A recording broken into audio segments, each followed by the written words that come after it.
Mavuso not confident in commitment of Eskom leadership to reforms.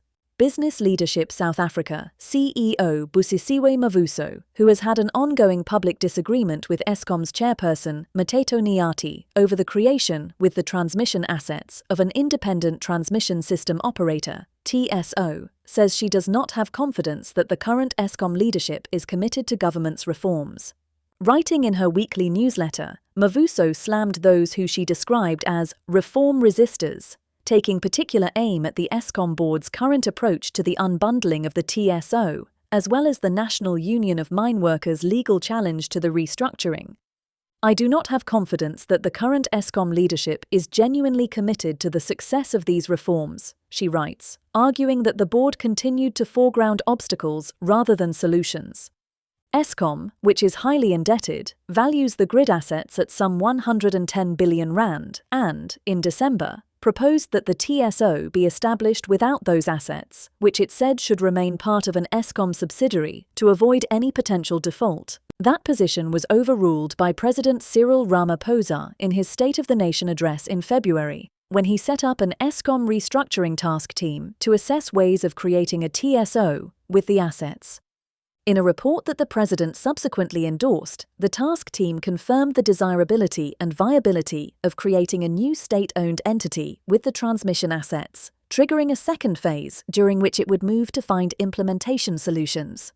Ramaphosa said on August 13 that the task team would pursue a restructuring plan that minimized financial, operational, and fiscal risk, strengthened energy security, and contributed to reducing the cost of electricity.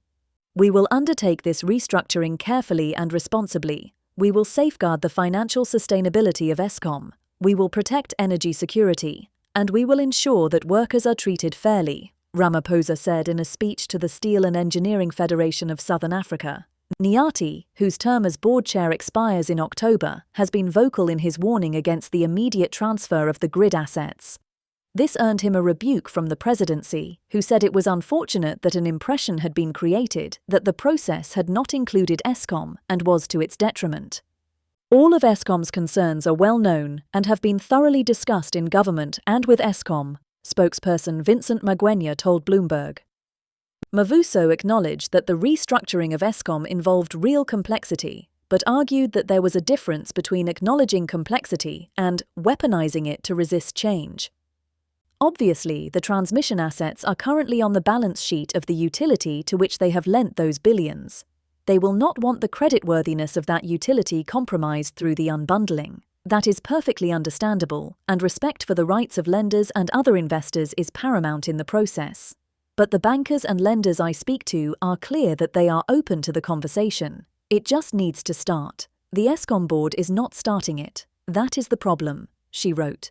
Mavuso, who previously sat on the Eskom board, appealed for a board that sought solutions rather than obstacles and that was actively engaged with lenders to chart a clear reform pathway. Eskom's lenders are not against reform. Most of them are strongly invested in seeing South Africa grow. What undermines their confidence is not the reform itself, but the absence of credible implementation. She also argued that the NUM's claim that the reforms would kill Eskom did not hold up. The real threat to Eskom is not unbundling, it is the 114 billion rand in municipal arrears that continues to grow, she wrote. Also questioned is the approach being made by Electricity and Energy Minister Dr. Kosientso Ramogopa to the Supreme Court to have a High Court judgment stopping new coal procurement overturned. I cannot see how this is a good use of the minister's time or public money.